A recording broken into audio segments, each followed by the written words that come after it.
Hi guys! Another day, another kain serye. Another day, another cheat day. Ayan. So ngayon, nagkikrave ako ng noodles. So noodles tayo ngayon. Hindi na tayo mag-overnight oats. Wow.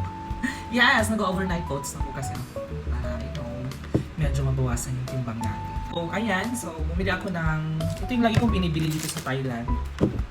Ayan. Okay, Oriental Kitchen, hot and spicy. Tawag ng mga bata dito, mama. Ayan. So, bumili ako and nag-crave talaga ako. Gusto ko na lang mapagbigyan yung cravings. Ayan. So, let's eat!